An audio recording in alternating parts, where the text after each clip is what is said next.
Seperti apa Anda melihat untuk volatilitas pergerakan harga minyak, Mas Zuhdi? Oke, sebenarnya kalau misalkan kita lihat lebih dalam ya Mbak, di harga minyak sendiri ini selain di luar faktor volatilitas karena Israel Hamas kemarin ya, itu memang sedang berada pada tren yang menurun. Kenapa? Karena fundamentalnya sendiri dari sisi inventorinya itu menguat. Kita bisa melihat dalam beberapa bulan ini US telah memakai strategic petroleum reserve mereka, mereka building inventory dengan sangat baik, produksi meningkat dan segala macamnya. Di satu sisi demand-nya sedang melemah. China menunjukkan PMI yang masih fragile ya. Kemarin di September sempat naik ke atas 50 ke zona ekspansi, tapi di Oktober menurun lagi, menandakan pemulihan ekonominya itu masih belum stabil. Begitu juga di Amerika Serikat karena inventory yang ke-build ini, yang meningkat ini bukan karena produksi yang meningkat saja, tapi karena pemakaian permintaan dari gas lain yang cenderung menurun seperti itu. Jadi di luar faktor Israel Hamas sebenarnya tren harga sedang pada tren yang menurun sih seperti itu Mbak Iva. Oke baik Pak Zudi, kalau kita lihat kan sebetulnya sembari kita akan melihat begitu ya dari OPEC Plus sendiri akan seperti apa sikapnya begitu, apakah nanti akan memangkas produksi juga atau tidak. Tapi di satu sisi juga yang menjadi perhatian ataupun juga yang akan menjadi penentu pergerakan harga minyak secara global ini adalah produksi yang terjadi di sejumlah negara-negara besar seperti yang misalnya Amerika Serikat dan bahkan sebetulnya Rusia juga begitu ya. Seperti apa Anda melihat terkait dengan hal ini Pak Zuhdi? Kalau kita lihat dari Rusia sebagai contoh ya, di akhir tahun 2022 hingga saat ini kan sebenarnya secara tertulis memang Rusia itu masih bisa dibilang dikenakan beberapa sanksi internasional pasca penyerangan Rusia terhadap Ukraina ya seperti itu. Tapi di sisi lain ternyata minyak Rusia ini karena didiskon, kalau misalkan kita lihat sekarang, sebelumnya ya pas minyak Brent itu di 90, minyak Rusia cuma di 70, walaupun trennya meningkat tapi tetap di bawah minyak internasional seperti itu. Akhirnya permintaan terhadap minyak Rusia pun masih terus tumbuh dan pada akhirnya banyak yang beralih dan masa bodoh dengan dengan sanksi-sanksi internasional yang diberikan terhadap Rusia yang pada akhirnya minyak Rusia itu bisa masuk kembali ke pasar internasional.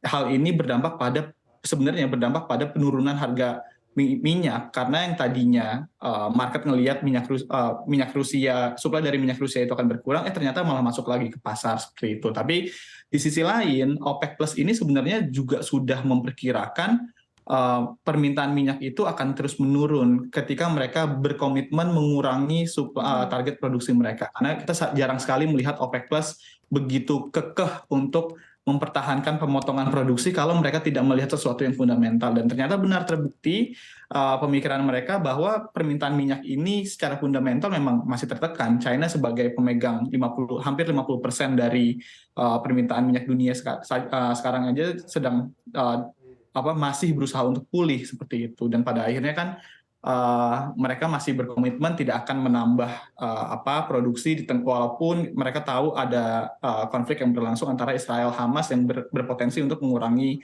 produksi minyak seperti itu. Oke. Nah, memang kalau kita lihat lebih jauh di tahun 2024 jika tidak ada perubahan, OPEC Plus sendiri masih pada schedule untuk meningkatkan target produksi mereka.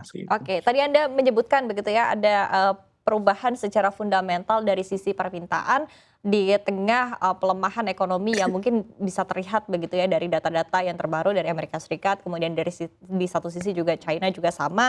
Tapi apakah Anda melihat ini pure betul-betul karena memang tekanan ekonomi yang dirasakan atau memang ada rencana ataupun juga ada wacana besar lain yang saat ini juga dihadapi oleh dunia, yaitu berkaitan dengan transisi energi untuk energi baru terbarukan ataupun energi yang lebih bersih ini juga cukup berpengaruh begitu terhadap hal ini, Pak Zudi? Sebenarnya kalau kita kaitkan ya dengan transisi energi, saya melihat transisi energi ini pada jangka pendek akan berdampak pada peningkatan harga ya, karena kan supply demand itu nggak selalu matching ya. Ketika transisi energi memicu banyak negara untuk mengurangi produksi mereka, permintaannya masih cenderung kaku. Permintaannya tidak bisa menyesuaikan begitu cepat dengan pengurangan produksinya ya, seperti itu. Dan pada akhirnya ketika ada mismatch antara supply dan demand, demand yang lebih banyak dibanding supply, harga bisa naik seperti itu. Tapi yang sekarang memang lebih ke faktor fundamentalnya, demand-nya masih lemah di saat inventorinya itu di beberapa negara penghasil minyak besar, sebagai contoh di luar OPEC Plus ya, sebagai contoh Amerika Serikat, mereka masih terus berusaha meningkatkan produksi shale oil-nya, seperti itu. Oke, artinya memang dari sisi, proyeksi untuk pertumbuhan ekonomi sendiri ya, masih menjadi sentimen utama Hmm. tentunya. Nah, kemudian di satu sisi kalau kita lihat juga begitu ya dari data-data terbaru,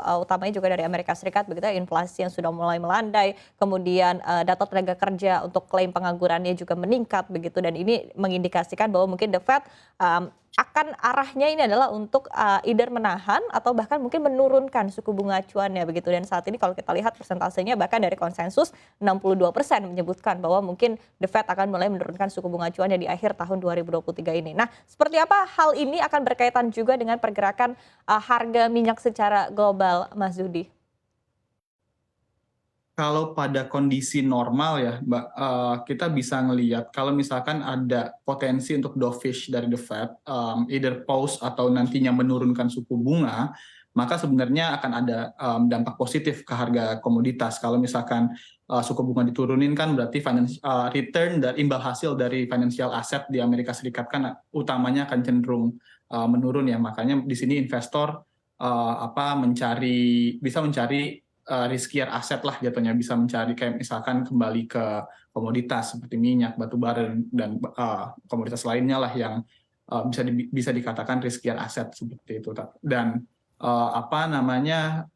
cost untuk masuk ke aset lain selain financial asset yang yang dimiliki oleh Amerika Serikat ketika suku bunga diturunkan semakin kecil seperti itu. Nah, tapi yang harus kita waspadai juga sebenarnya stance Fed untuk dovish ini sebenarnya bisa menandakan kalau satu ekonomi mereka cooling down dan mereka sudah melihat ke depan bisa aja nih masih ada resiko untuk perlambatan permintaan mereka, karena kan tujuan mereka menaikkan suku bunga adalah untuk ngerem ekonomi yang overheating ya. Salah satunya ditandai oleh inflasi yang ditopang oleh permintaan yang meningkat. Sementara ketika mereka berkomitmen untuk dovish, berarti mereka sudah melihat ada pelemahan permintaan seperti itu.